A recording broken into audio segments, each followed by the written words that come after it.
Rain hammers Manhattan's Fifth Avenue. Car horns scream. Brake lights bleed red across wet pavement. And there, between the yellow cabs and blur of umbrellas, a little girl stands frozen. She wears a white dress, soaked through.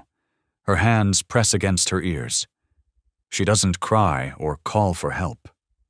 She just shuts down completely. Angela Brooks sees her from the hospital entrance. 12-hour shift just ended. Feet aching, scrubs smelling of antiseptic, but something in that child's absolute stillness makes her drop her bag and sprint. "Baby, no!" Angela lunges into traffic. Horns blare. A taxi swerves. She scoops the girl up, heart pounding, and stumbles onto the sidewalk. The child stays limp, silent. Her wide eyes lock on something across the street. Angela follows her gaze. A church, old brownstone. Stained glass glowing amber through rain, and through the open door, a piano. The girl reaches one trembling hand forward. Angela carries her closer. The sanctuary is empty. The piano waits in shadow. The girl touches one key. A single note rises into the vaulted ceiling. Pure, haunting. Angela's breath catches. She's exhausted. 12 hours of watching people fight death, lose to it, sometimes win against impossible odds. She should go home, should collapse into bed, should let someone else handle this. But she can't.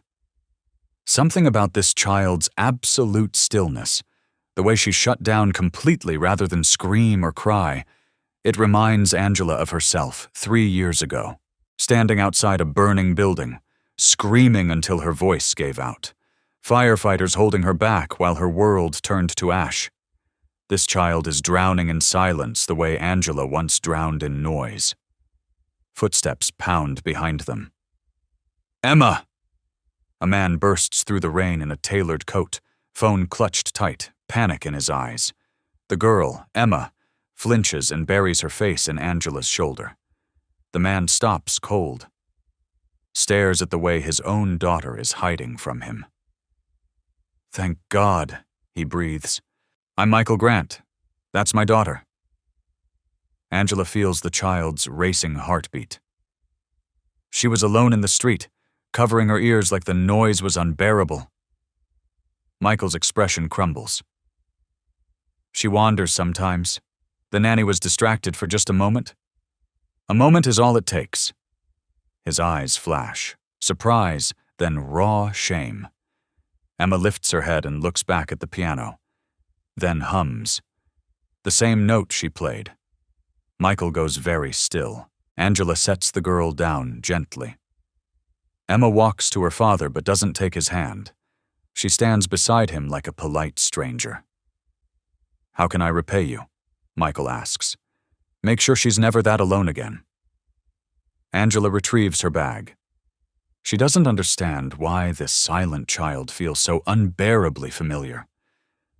She walks into the rain without looking back. Behind her, Emma's hand finally slips into Michael's. But her gaze remains fixed on the church. On the music, she cannot say. Who truly understands this child? And who really needs saving? Michael Grant's penthouse towers 70 stories above Manhattan. Floor-to-ceiling windows. Marble gleaming under designer lights. Everything costs a fortune. Nothing feels like home. Emma eats breakfast alone at a table meant for dinner parties. Her nanny, Mrs. Chen, sets down cut fruit. Emma doesn't acknowledge her. She lines up strawberries with mechanical precision. 1, 2, 3, 4. Michael enters mid-phone call. "Board meeting at 9. Emma has her psychologist at 11, right?" Mrs. Chen nods. "Yes, Mr. Grant." He glances at his daughter. She stares at her fruit. 2 years ago, his wife, Laura, died in a car crash. Emma hasn't spoken since. The specialists call it selective mutism. Trauma-induced. They prescribe therapy, medication, structure. Nothing reaches her. Madison Hale, Michael's fiancée, sweeps in wearing pearl silk. She kisses his cheek with practiced affection. "Good morning, darling." Her gaze slides to Emma. "Any progress?" "Not yet." Madison lowers her voice. "Michael, our engagement party is 6 weeks away. We need her to appear composed." Michael's chest tightens. Composed, as if his grieving child is a public relations problem. "She's 7, Madison." "She's a Grant. Perception matters." Emma abandons her plate and drifts to the window. She presses her forehead against the glass, gazing down at the city far below. Michael watches her small silhouette against all that cold light. He has no idea how to reach her anymore. Mrs. Chen observes from the kitchen. She's cared for this family since Emma was born. She's watched them shatter, and she's tired of powerful people treating vulnerability like weakness. That evening, Michael finds Angela at Harlem Hospital's staff exit. "Ms. Brooks." She turns, wary. "Mr. Grant. I wanted to properly thank you." He extends an envelope. "Please." Angela doesn't take it. "I didn't help her for money." "I know." He hesitates. "But I'd like to offer you something different. My daughter needs someone who truly listens. You understood her in 30 seconds. I've been failing for 2 years. Angela studies him. Expensive coat, exhausted eyes, shoulders bent under invisible weight. "What exactly are you asking?" "Be her caregiver, temporarily, until we find the right approach." "I'm a nurse, not a therapist." "Exactly. That's why I'm asking." Silence stretches. Angela thinks of the girl in white, how she reached for music like it was oxygen. She thinks of her own son. Eli, 8 years old, lost 3 years ago in an apartment fire. The worst night of her life. She's been running from silence ever since. "I use music therapy with kids on the spectrum," Angela says carefully. "Rhythm work, sensory approaches, it's unconventional." "Conventional hasn't worked." She meets his gaze. "If I do this, I do it my way. No forcing, no performing. If she chooses silence, I honor that." "Agreed. And I'm not there to make her presentable for your social calendar." Pain crosses his face, but he nods. Angela takes a slow breath. "Then I'll try." They stand in the hospital lights, 2 broken people seeing their own fractures reflected. "Thank you," Michael says quietly. Angela nods. Something unspoken shifts between them. Recognition. Understanding. That night, the Grant penthouse feels fractionally different. Not warmer yet, but less like a mausoleum. If this story is already touching your heart, please like and subscribe, and stay with us. The healing is just beginning. Angela arrives at 6 the next morning. Mrs. Chen opens the door, surprised. "Mr. Grant said 7. I wanted to see how she wakes up." Emma's bedroom is pristine. Toys organized by size. Books perfectly aligned. The bed could be in a catalog. Emma sits at the window watching sunrise gild the buildings. Angela sits beside her without speaking. After 5 minutes, Emma glances over. Curious, cautious, Angela smiles. "Beautiful, isn't it?" No response, but Emma doesn't look away. "When I was young," Angela says softly, "I imagined the sun made music rising, like the world humming itself awake." Emma's fingers tap the windowsill. 1, 2, 3, 4.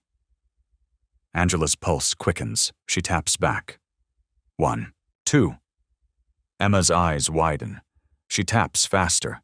They communicate in rhythm until sunlight floods the room. Michael watches from the doorway, transfixed. He's never seen his daughter engage with anyone this way. Hope blooms in his chest. Fragile, terrifying. Over the following week, Angela decodes Emma's patterns. Loud noises overwhelm her. Bright lights cause distress. She eats identical foods in identical order daily. But near the piano, a neglected Steinway gathering dust, she transforms. Calm, focused, present. Angela creates a ritual. Every evening at 7, she lights one candle on the piano. "This is for people we miss," she explains. "You play one note to remember them." Emma stares at the flickering flame, then reaches for the keys. She plays middle C, soft, sustained. Angela closes her eyes. "Eli, I couldn't save you, but maybe I can honor your memory by saving others." Michael lingers in the hallway, listening. That single note, so small, yet carrying such enormous grief, makes him realize his daughter has been trying to communicate all along. She remembers her mother. She mourns her. And she's been carrying that weight in complete isolation. He leans against the wall, vision blurring. For the first time in 2 years, he allows himself to cry. Mrs. Chen finds him there, shoulders shaking. She brings tea without comment and sets it beside him. "Miss Angela is remarkable," Mrs. Chen whispers. "She sees what others miss." Michael nods silently. "Then protect this. Don't let anyone destroy what Emma's building." Her tone sharpens. "Not even your fiancé." Michael meets her eyes. "You don't trust Madison." "I don't trust anyone who treats love like a business transaction." Mrs. Chen turns away. "But you'll discover that yourself soon enough." She returns to the kitchen, leaving Michael with cooling tea and uncomfortable truth. Madison notices immediately. Thursday evening, she arrives for dinner and finds Emma on the floor with Angela, clapping rhythms. Angela claps twice. Emma mirrors her.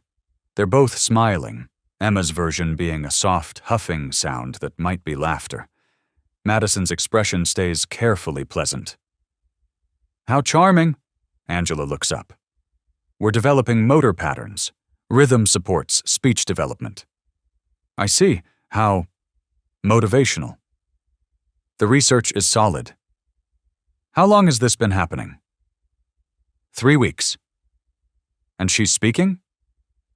"Not yet. But she's connecting." Madison's smile hardens imperceptibly. She draws Michael aside later. "She's creating dependency. That's manipulation, not therapy." Michael frowns. "Maybe connection is what Emma needs." "Michael." Madison's voice drops. "I've built my career reading people. That woman lost her child. She's lonely, grieving, and she's filling that void with your daughter. That's not... How can you be certain? You barely know her."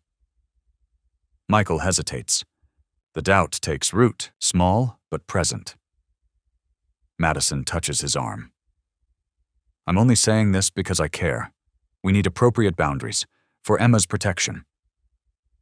He doesn't argue, but uncertainty lingers. That night, Madison texts her investigator. "I need complete background on Angela Brooks. Focus on the foundation she's developing." Angela remains unaware of the surveillance. She brings Emma to Roxbury Community Music Center Saturdays, a modest nonprofit in Harlem serving children with special needs. Mrs. Lee, the 70-year-old Korean founder, radiates warmth and wisdom. "This child has genuine gift," Mrs. Lee observes, watching Emma play scales. "Perfect pitch, extremely rare." Her mother was a concert pianist, Angela explains. She died 2 years ago. "And the father?" "Struggling, but he's trying." Mrs. Lee nods approvingly. "Effort matters more than success. Your work here is truly inspirational, Angela. These children flourish around you." "I just create space for them to be themselves?" "That's the rarest gift there is." Emma joins the community room circle. Some children rock, others hum, some gaze at nothing. Angela establishes a simple rhythm. Clap, clap, stomp. One by one, they join. Emma watches, then raises her hands, claps, smiles. Outside, an investigator photographs through the window, Angela laughing, Emma clapping, children clustered around them. The images capture proximity but not context, opportunity but not kindness. Madison will ensure it. But Mrs. Chen has also arrived with Emma's forgotten sweater. She spots the photographer, notes his license plate with narrowed eyes. Something's very wrong here. She photographs him, his vehicle, his camera aimed at vulnerable children, evidence for when they need it. Tuesday evening, week 5. Emma sits at the piano, candle burning, Angela beside her. Tonight, Emma doesn't play a single note. She plays a melody, tentative, haunting, achingly beautiful. Angela's breath stops. What is that? Emma's small hands move across keys. The melody feels incomplete, yearning, a lullaby missing its ending. Michael appears in the doorway, face draining of color. That's Laura's composition? Angela turns. Her mother's? He nods, throat working. She was writing it before the accident. She never finished. Emma continues playing, eyes closed, swaying slightly. Michael moves closer. She was only 5. How does she remember? Music doesn't live in memory, Angela whispers. It lives deeper, in the heart. Emma finishes the fragment. Her hands hover expectantly. She wants you to complete it, Angela says gently. Michael's hands tremble. I can't. I haven't touched a piano since Laura's funeral. Then learn together. He sits beside his daughter, hands shaking. He presses one key. Tentative. Emma plays the next. Then Michael. Then Emma. Note by note, they construct an ending from shared grief. When they finish, Emma leans into her father's shoulder. He enfolds her completely. Angela watches from the doorway, tears sliding down her face. This is why she became a nurse. Not to cure, to witness grace. She catches Michael's gaze over Emma's head. He mouths, "Thank you." She nods. And for the first time, they truly see each other. Not employer and employee. Just two wounded souls learning how to heal. Behind them, Mrs. Chen captures the moment on her phone. Pride, love, documentation. She posts it privately. Beautiful breakthrough. Music connects what words cannot. Only family can view it. But Madison's team has infiltrated Mrs. Chen's account. They download everything, manipulate the privacy settings in their records, build their case. The trap closes. Next morning, Madison storms Michael's office unannounced. She drops a folder on his desk. You need to see this immediately. Inside, photos of Angela and Emma at Roxbury, at Parks, in his home, printed emails about Eli's Song Foundation, still unfunded, seeking donors. She lost her son 3 years ago, Madison says, voice carefully measured. Apartment fire. Devastating. She's been attempting to launch a music therapy foundation in his memory ever since. Michael's jaw sets. I know about Eli. She told me. Did she mention she's been documenting Emma at public events? Using your daughter's image to promote her foundation? That's absurd. Madison indicates the photos. Examine the metadata. Every image shared publicly. Inspirational success stories. Music transforms lives. Emma's face prominently featured throughout. Michael's stomach tightens. Emma's privacy is legally protected. Not if she's being positioned as a case study. Madison's tone softens with manufactured sympathy. Michael, she's desperate. Her foundation has 0 funding, 0 donors. Then she encounters a billionaire with a special needs daughter. You honestly believe that's coincidence? You're distorting this. Am I? Madison leans forward. She refused your initial payment. Classic strategy. Build trust, appear noble, then, once you're emotionally invested, request everything. Your resources, your name, your daughter's story. Michael's hands curl into fists. Part of him, the part scarred by previous betrayals, wants to believe her. I'll speak with her. Or, Madison suggests smoothly, let me handle this professionally. Generous severance. No confrontation, no attorneys. Clean separation. For Emma's well-being. Michael closes the folder. No, I'll address this personally. Madison's smile tightens fractionally, but she nods. Of course. I'm only trying to protect you. She exits. The door clicks shut. Michael stares at the folder, then calls his head of security. I need you to verify something urgently. That evening, Michael visits Roxbury unannounced. He walks through the center. Chipped paint, donated instruments, children's artwork everywhere. It smells of old wood and possibility. He locates Mrs. Lee in her office, organizing sheet music. Mr. Grant. She rises, surprised. Angela didn't mention you were visiting. She doesn't know I'm here.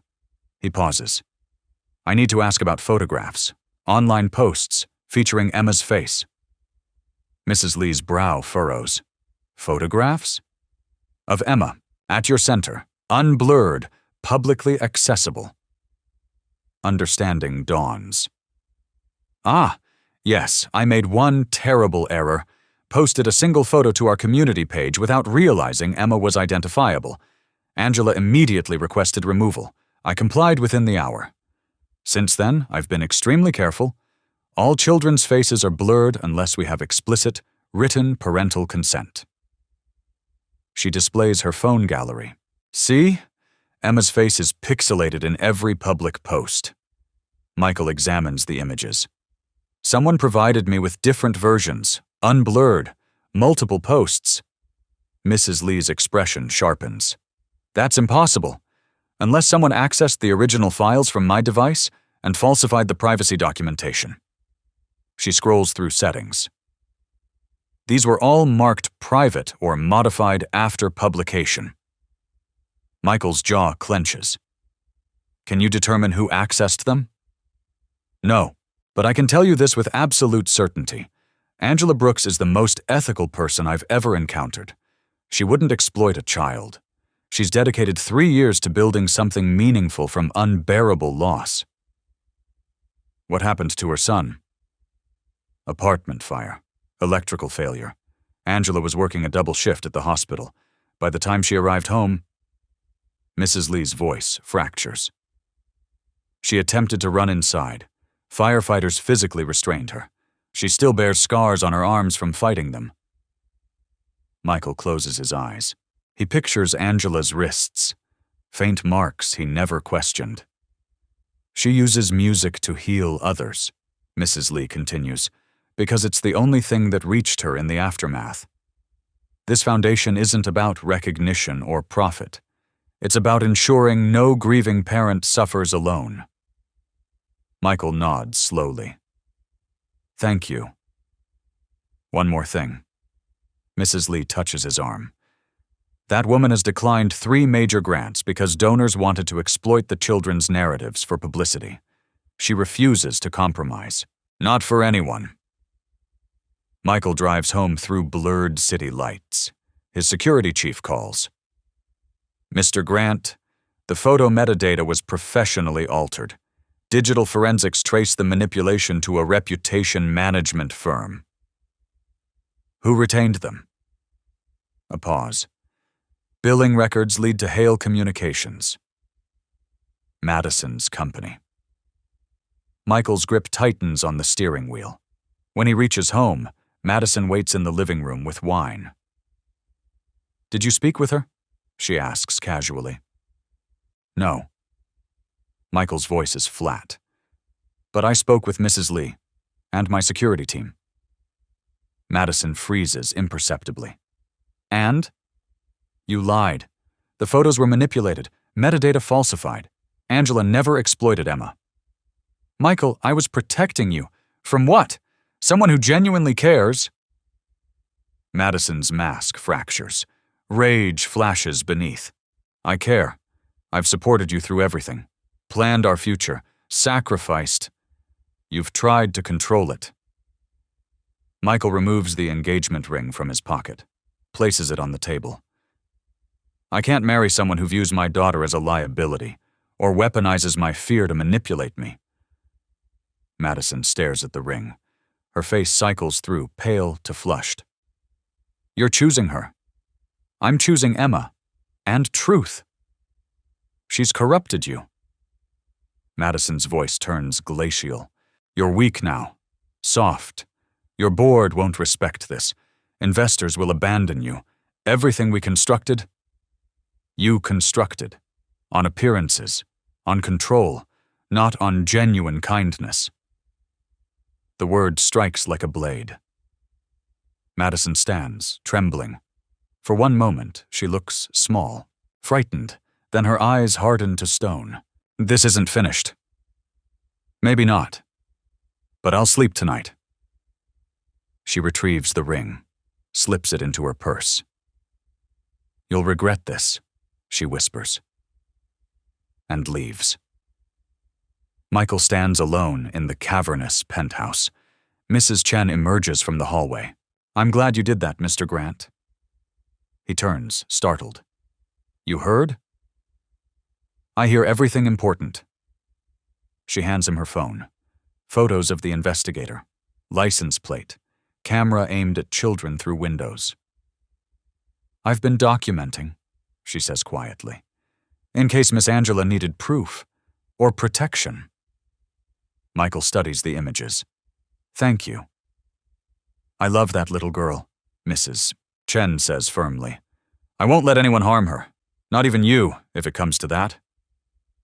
The warning is gentle, but absolute. Michael nods. I understand. He should feel relieved. Instead, he senses the approaching storm.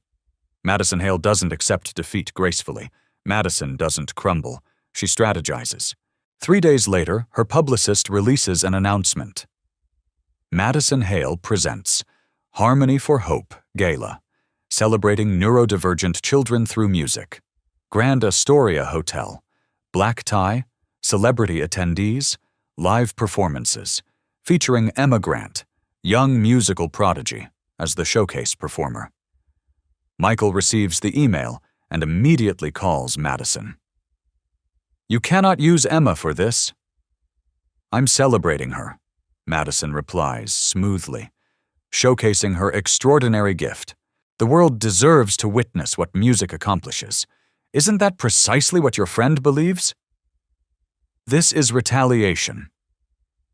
This is philanthropy. If you refuse, I'll ensure every media outlet reports that you're concealing your daughter because you're ashamed of her condition.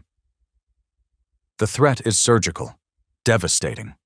Michael has navigated boardroom warfare, hostile acquisitions, billion-dollar negotiations, but he's never faced someone willing to harm a child for revenge. Fine, he says quietly. But I attend, every moment. Naturally, it's a family occasion. Madison's smile contains venom. Oh, and Michael? Invitations already went to your entire board, your investors, every major donor in Manhattan. Withdrawing now makes you appear unstable, unfit for leadership. You orchestrated this. I orchestrate everything, darling. You should remember that. She disconnects. Michael sits in his office, head in hands. The trap is flawless. Refusing makes him look ashamed of his daughter. Agreeing subjects Emma to pressure she can't handle for Madison's benefit. There's no winning move, only damage mitigation. Angela learns through Mrs. Lee, who discovers the press release online. She arrives at Michael's office unannounced. Security attempts to block her. She pushes through. Michael looks up, startled. Angela, You agreed to let her perform? I had no choice. There's always a choice. Angela's voice cracks. Emma isn't ready for that environment. Cameras, crowds, Madison exploiting her vulnerability. Madison is hosting a charity event for children like Emma. Madison is rebuilding her reputation using Emma as a prop and stealing my foundation's identity. Angela steps closer. You know that. You witnessed her true nature. Michael's expression hardens. What if exposure helps? What if this builds Emma's confidence? Or what if it shatters her? Angela's eyes fill with tears. What if she freezes on stage? What if she regresses? What if... Her voice drops to a whisper. What if she learns that her voice only matters when powerful people profit from it? The words land like physical blows. Michael looks away. The board pressured me. Investors are nervous about the broken engagement. Creating conflict now costs me leverage, costs me the company, and Emma loses stability. She doesn't need stability. She needs safety. They're identical. No, Angela says softly. They're not. Stability is a roof overhead. Safety is knowing the people beneath that roof won't sacrifice her for appearances. Silence stretches between them. I won't let you parade her on stage, Angela says. Then stay away. She stares at him. Pain crosses her face. Then something harder. You're actually doing this. I'm her father. I'm making the decision I believe is right. Then you don't understand her at all. Angela turns and exits. Michael watches her leave. His chest feels hollow. He tells himself he's protecting Emma. He tells himself everything will work out. He's lying to himself. The week before the gala, Emma deteriorates. She stops eating, stops playing piano, stops engaging entirely. Michael hires specialists, motivational coaches, speech therapists, child psychologists. None can reach her. Angela doesn't visit. Michael calls repeatedly. She never answers. He sends flowers. She returns them with a note. These won't repair what you've broken. Meanwhile, Madison is everywhere. Press interviews, social media blitzes, the Harmony for Hope hashtag trends nationwide. She announces that proceeds will fund music therapy programs under a new initiative, the Eli's Song Project.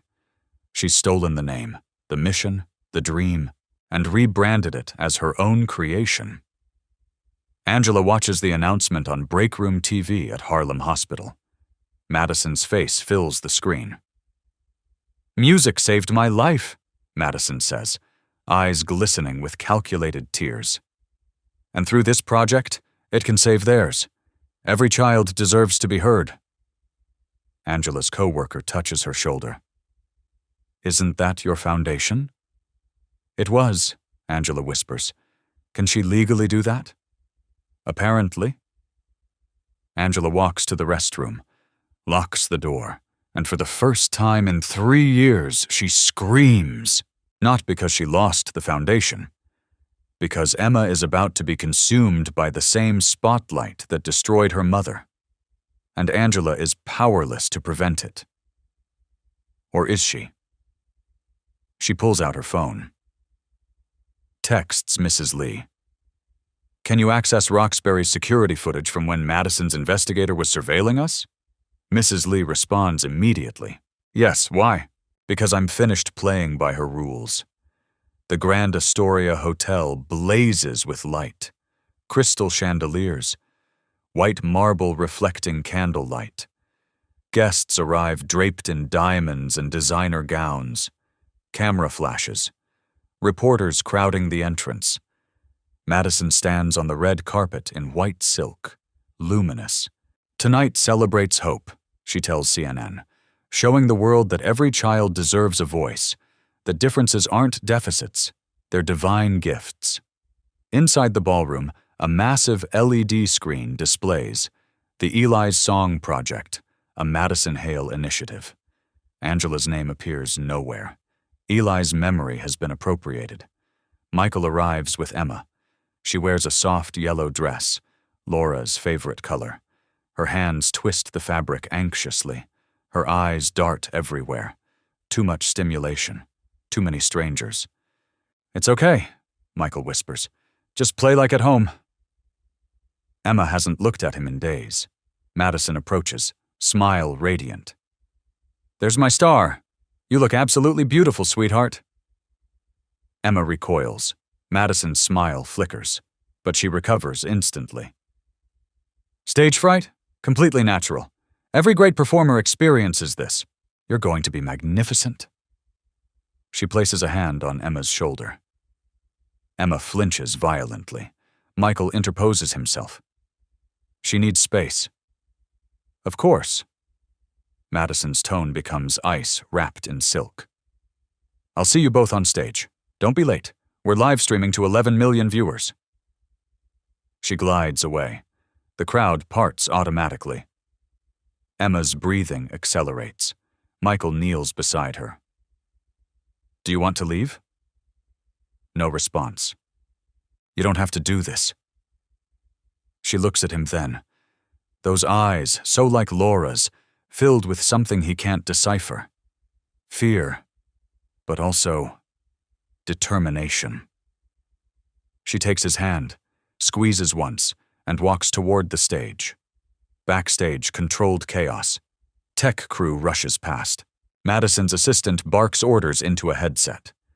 Someone calibrates the massive LED screen. Mrs. Chen stands in the wings, holding Emma's backup outfit. She observes Madison commanding the space like a battlefield general, and thinks of the USB drive concealed in her purse. Angela gave it to her yesterday.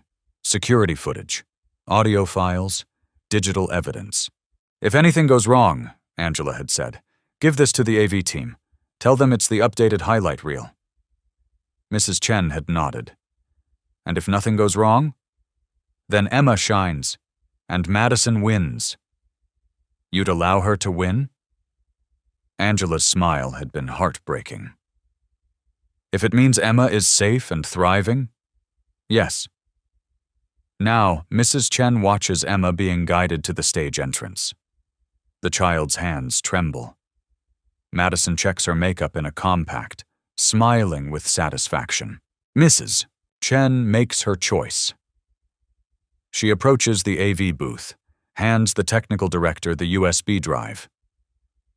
"Ms. Hale wanted me to give you this personally. It's the corrected highlight reel for the intermission segment." The tech director frowns.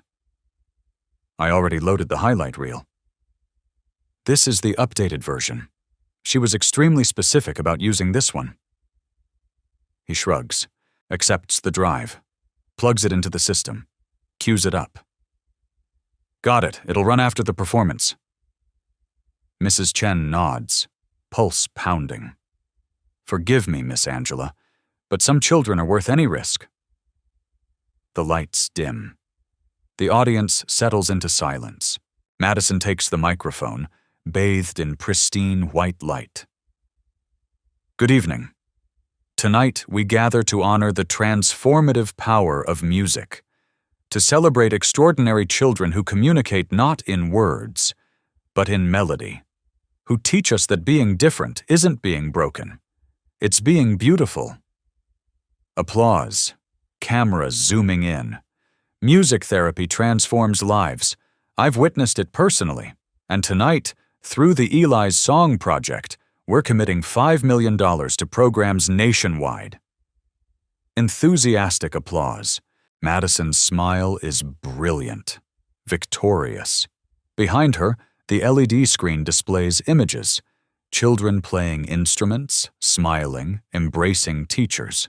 The logo pulses in gold. Angela watches from the balcony, uninvited. But Mrs. Lee smuggled her through the service entrance. She sees Emma's name in the program. Her chest constricts. Please, let her survive this. "And now," Madison announces, "I'm deeply honored to introduce someone very special, Emma Grant, 7 years old, and absolutely extraordinary. The audience applauds. Emma emerges from the wings, small and solitary under the spotlight. She sees the crowd, hundreds of faces, cameras, phones recording, and freezes completely. Michael watches from stage left, hands clenched into fists. Madison gestures towards the grand piano. "Whenever you're ready, darling." Emma doesn't move. Silence extends. 10 seconds. 20. Becoming uncomfortable. Someone coughs. Madison's smile tightens. "It's perfectly okay. Take all the time you need." Emma walks to the piano, each step deliberate, measured. She sits, hands hovering over keys. The spotlight is hot on her shoulders. She can hear people whispering, cameras clicking, someone coughing nervously in the third row. For a terrible moment, nothing happens. Emma's hands shake. Her breath comes too fast. Then she remembers the candle. "The ritual," Angela's voice. "This is for the people we miss." She closes her eyes, breathes, thinks of her mother's smile, and begins playing. Tentative, soft, but achingly pure. It's Eli's song, the lullaby Angela taught her, for lost children, for grief transforming into grace. The audience leans forward collectively. The music is devastating, innocent, authentic, pure in a way that no amount of money or polish can manufacture. Madison's smile is luminous, triumphant. She's already composing tomorrow's press release in her mind, already imagining the headlines, the redemption arc, Then, midway through the second verse, the LED screen flickers. A technical glitch. The Eli's Song Project logo vanishes. A new file begins. Audio. No visuals, just voices. Madison's voice, recorded, unfiltered, vicious, floods the ballroom through the speakers. "That child doesn't belong in this family. She's broken, defective, like her nanny." Gasps ripple through the crowd. Madison's face drains of color. She spins toward the tech booth. "Stop it." But the recording continues relentlessly. Emma is a public relations disaster, Michael. She makes you appear weak, vulnerable. I need you powerful, commanding, not soft. Murmurs spread, phones rising to record. And that woman, Angela Brooks, she's manipulating you, exploiting your guilt, weaponizing your daughter's disability. She's the help, Michael. Know your place. Make her know hers. The ballroom erupts. She said that about a child. Is this recording authentic? My God! Madison rushes toward the tech booth in clicking heels. Turn it off immediately. But Emma continues playing. Her hands move steadily across the keys. Focused, unwavering. The music fills every silence. Pure, unshaken. The recording stops. The LED screen flickers again. Now displaying video. Security footage from Roxbury Community Center. Madison's private investigator. Professional camera with telephoto lens. Aimed at children through the window. A timestamp. A license plate. A documented trail connecting the investigator to Hale Communications. Someone shouts, "She hired surveillance on disabled children." For blackmail? To destroy that nurse's career. Madison freezes at the stage edge, trapped in her own spotlight. Reporters surge forward. Ms. Hale, did you fabricate evidence against Angela Brooks? Were you planning to appropriate her foundation concept? Do you have any statement about the recording? Madison's mouth opens, closes. No practiced response, no spin, just absolute exposure.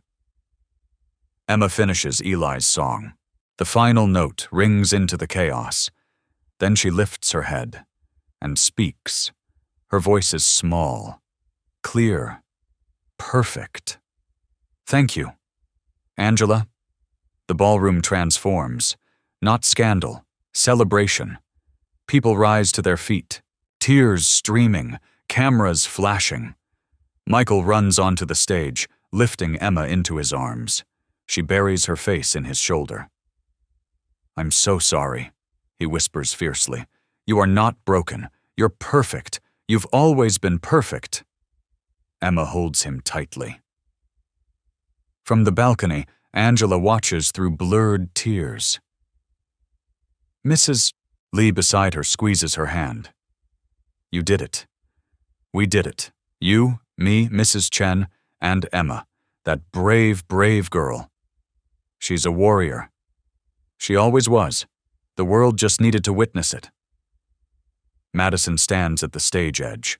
The spotlight she craved now exposes everything. She turns and flees, heels abandoned, mascara streaming.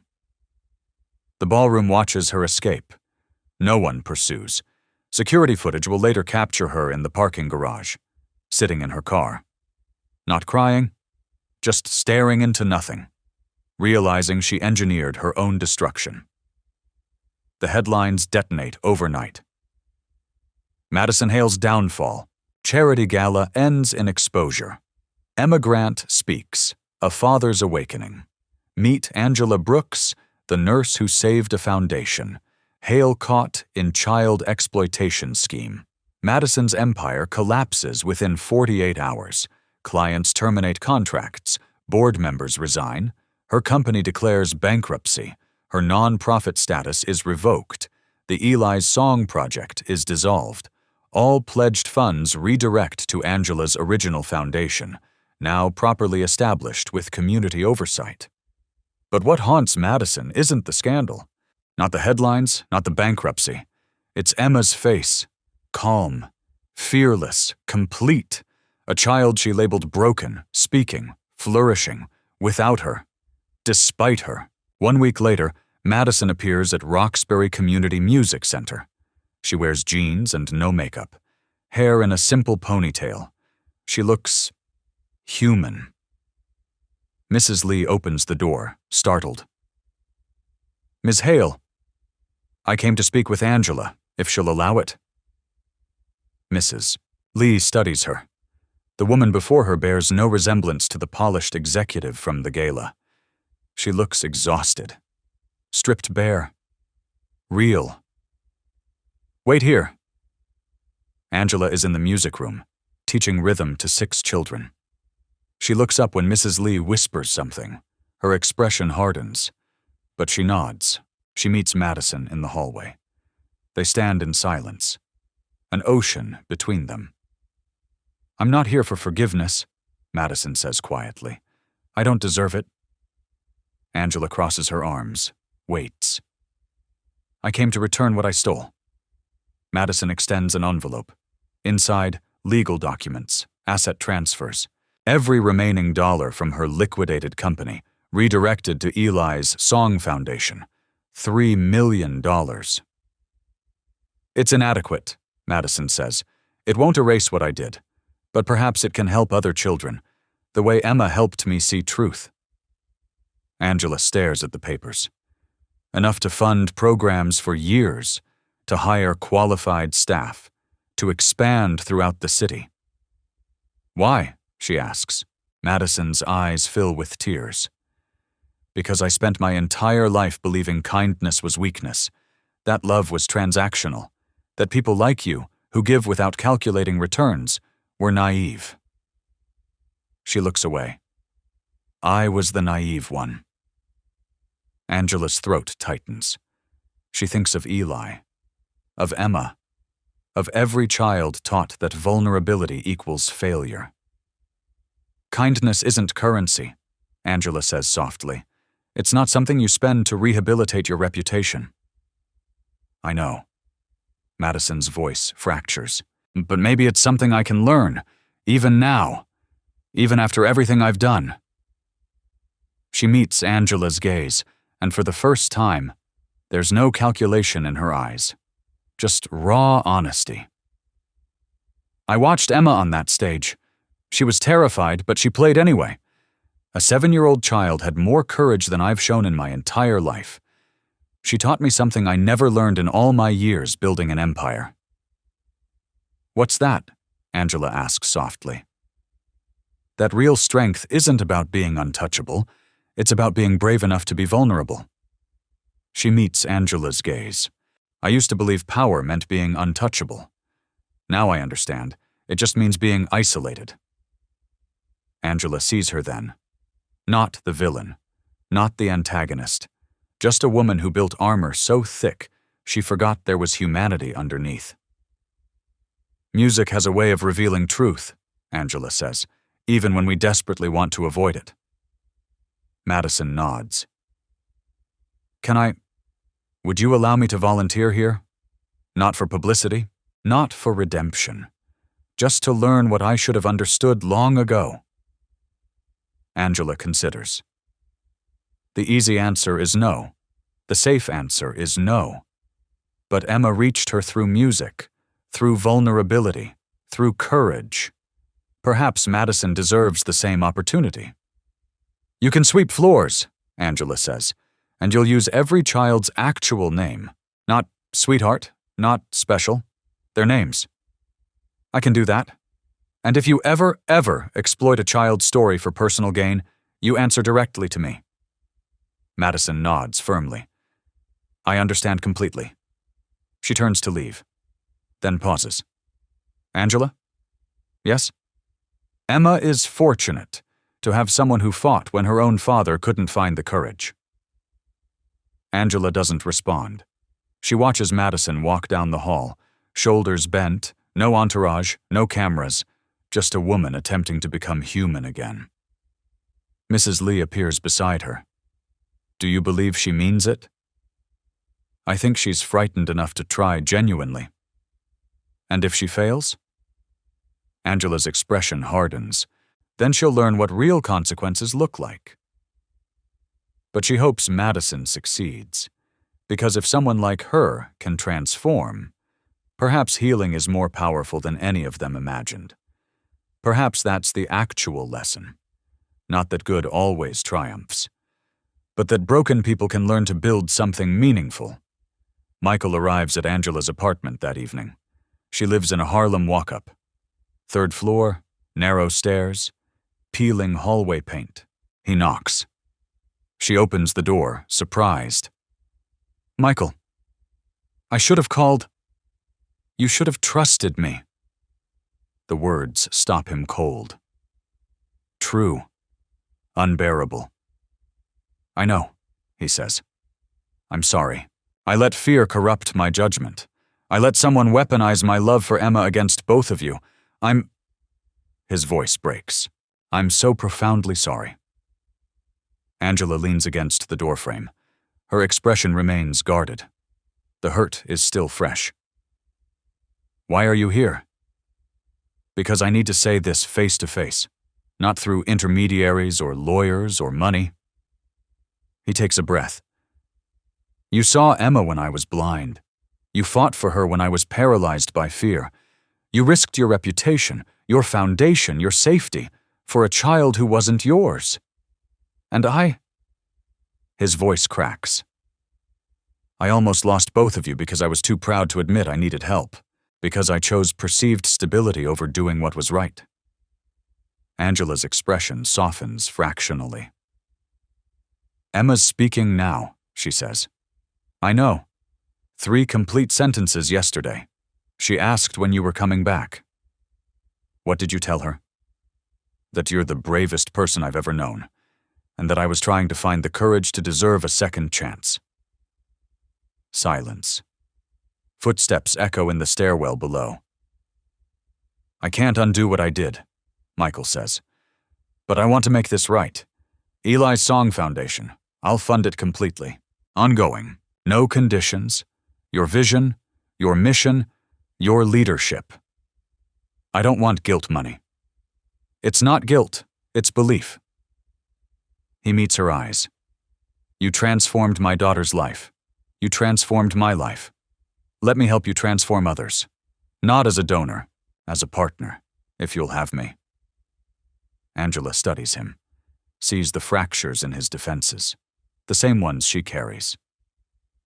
This isn't some romance, she says quietly. This is grief recognizing grief. I know. And you can't fix me, Michael, any more than I can fix you. I'm not trying to fix you, I'm trying to stand beside you, to learn from you, to... He hesitates.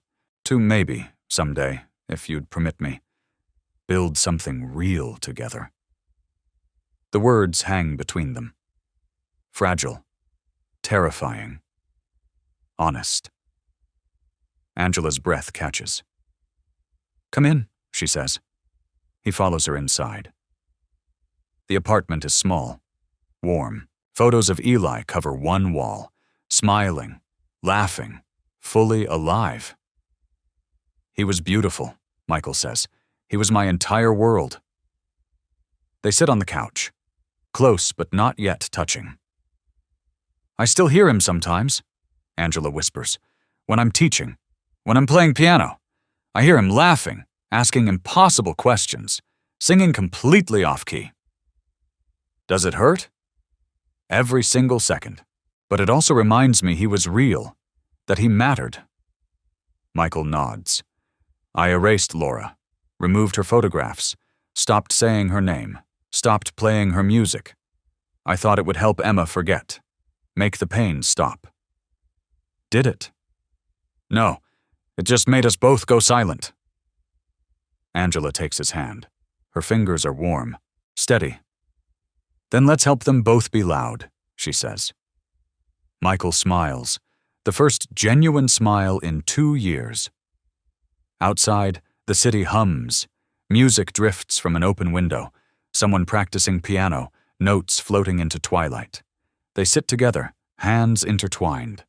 Not a fairy tale, not a rescue, just two broken people learning to heal together. The beginning of something authentic. 1 year later, Roxbury Community Music Center has expanded into 3 buildings, new instruments, new classrooms, a performance hall, a recording studio, a waiting list stretching 3 months. Above the main entrance, a bronze plaque reads, Eli Brooks and Laura Grant Memorial Wing, where silence becomes song. Angela stands in the new performance hall, watching 25 children rehearse for the spring concert. Emma sits at the piano, leading the rhythm section. She's 8 now.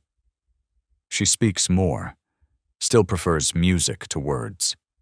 But when she does, her voice carries confidence. She's a natural teacher. Mrs. Lee approaches, smiling. That one's going to change the world. She already has, Angela says softly. So have you, my dear. Look around. This is what happens when kindness prevails. Michael appears in the doorway, carrying juice boxes and fruit cups. He's traded suits for jeans and comfortable sweaters. He volunteers every Saturday now, teaches business skills to teenagers aging out of foster care. Emma sees him and waves enthusiastically. He grins and waves back. Mrs. Lee nudges Angela. You two are absurdly wholesome, you realize. Angela laughs. We're not. Don't even try. I've seen how he looks at you, like you personally arranged the stars. Angela's cheeks warm.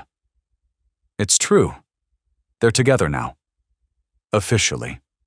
6 months of careful, intentional dating. No rushing, no pressure. Just 2 people discovering what healthy romance actually looks like. Michael joins them, distributing snacks to the children. Ready for tonight? As ready as possible, Angela says. Emma wants both of us in the front row. Both of us? Michael nods, takes her hand naturally. Both of us. She was very specific about that. Angela's heart swells. Family. Not by blood, by choice. That evening, the concert hall fills with parents, teachers, donors, community members. Candles line the stage, one for every child who struggled, who found their voice, who learned they weren't alone.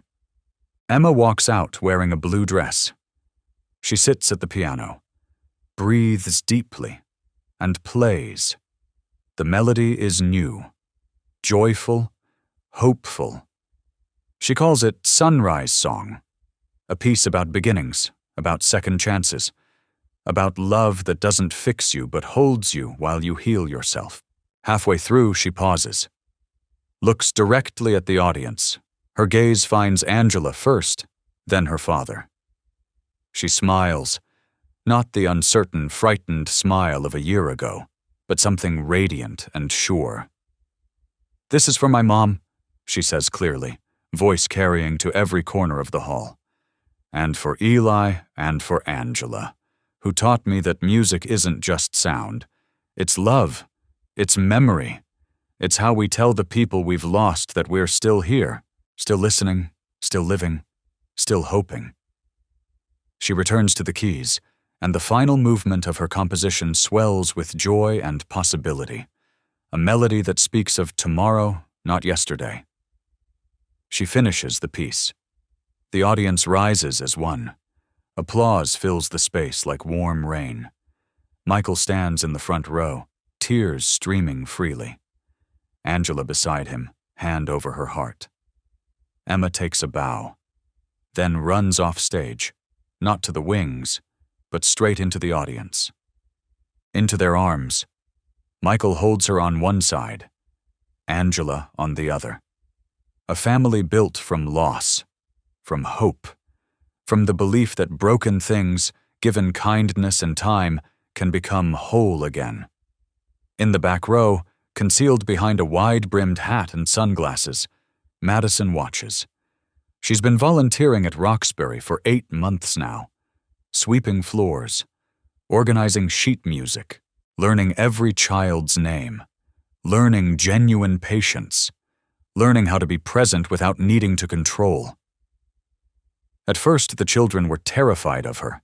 They'd seen her on the news, heard the recordings, understood, in their own ways, that she'd hurt someone they loved. But children, she's learning, are better at forgiveness than adults. They don't care about her past if her present is kind. They don't judge her for who she was if who she's becoming shows up consistently. Last week, a nonverbal boy named Marcus took her hand during music circle. Didn't let go for the entire session. It was the first time in 8 months anyone had voluntarily touched her.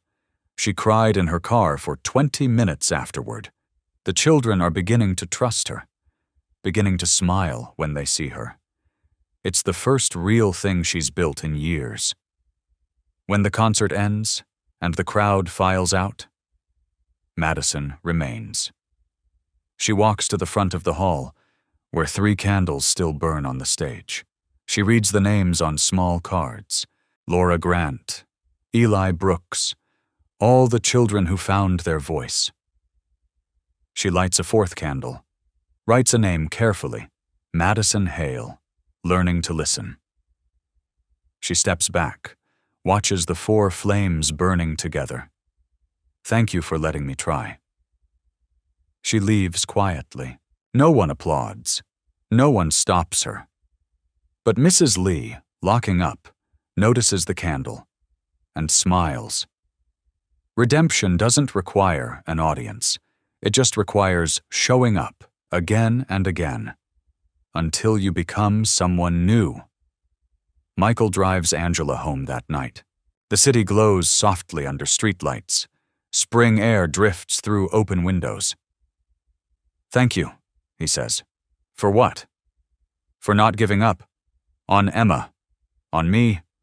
On the possibility that people like me can actually change." Angela looks at him, his profile in the dashboard light, the way his hands rest easily on the wheel now. Not gripping, not controlling, just holding steady. "You gave up everything," she says. "Your engagement, your public image, your comfortable life. The board still questions you." "I gave up the wrong things. I kept what mattered. The board will learn eventually." They park outside her building, sit in comfortable quiet. "This isn't a fairy tale," Angela says softly. "We're not going to wake up one day magically perfect." "I don't want perfect. I want authentic." Authentic is messy. Authentic requires constant work. "I know." He turns to face her fully. "But authentic is also this. You and me and Emma. Building something good from something broken. That's worth every bit of mess. She smiles. You're getting wise. I have an excellent teacher. He leans closer. She doesn't pull away. Their kiss is gentle, familiar now, like coming home after a long journey through darkness. When they part, Angela's eyes shine with unshed tears, but they're good tears now, healing tears. I love you, you know. I know. His thumb traces her cheek softly. I love you too. I think I started falling for you that first night, watching you with Emma, the way you saw her completely, not as broken, not as a project, but as a whole person who just needed someone to listen. She saved me as much as I helped her, Angela whispers. Maybe more. Even though I'm impossibly stubborn? Because you're impossibly stubborn, someone had to save me from myself. She laughs, opens the car door. Good night, Michael.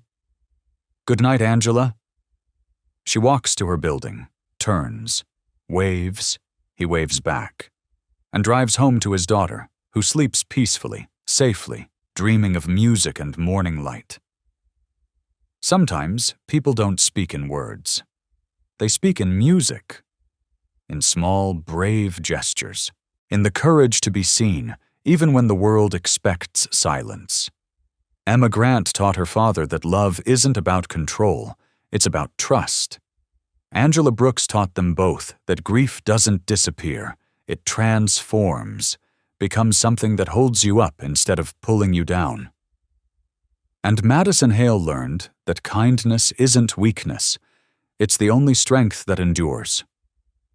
A year ago they were strangers, broken in different ways. Now, they're something more. A found family, built on heartwarming stories of second chances, mutual respect, and the inspirational belief that every soul deserves to be heard. Music doesn't fix everything, but it reminds us we're not alone in the trying. And sometimes, that's enough. Sometimes that's everything. The rain has stopped, the city sleeps, and in 3 different places, a penthouse, a walk-up, a modest hotel room, 3 people close their eyes, grateful, healing, home. Emma dreams of piano keys and her mother's smile, of Angela's steady hands and her father's tears, of music that never ends, only transforms. Michael dreams of tomorrow, of Saturday mornings at Roxbury, of watching Angela teach, of Emma laughing, really laughing without fear or hesitation, and Angela dreams of Eli. But for the first time in 3 years, the dream doesn't end in flames. It ends in music, in a small boy's laughter, in the knowledge that love doesn't die, it just changes shape, becomes something that saves others. Somewhere in the city, in 25 different homes, children who found their voices sleep peacefully. And that is everything. If this story touched your heart, please like and subscribe.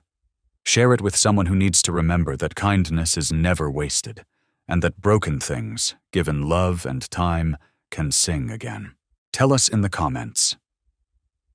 Do you believe music can heal the soul? Thank you for listening. Until next time, may your heart stay open and your world stay full of song.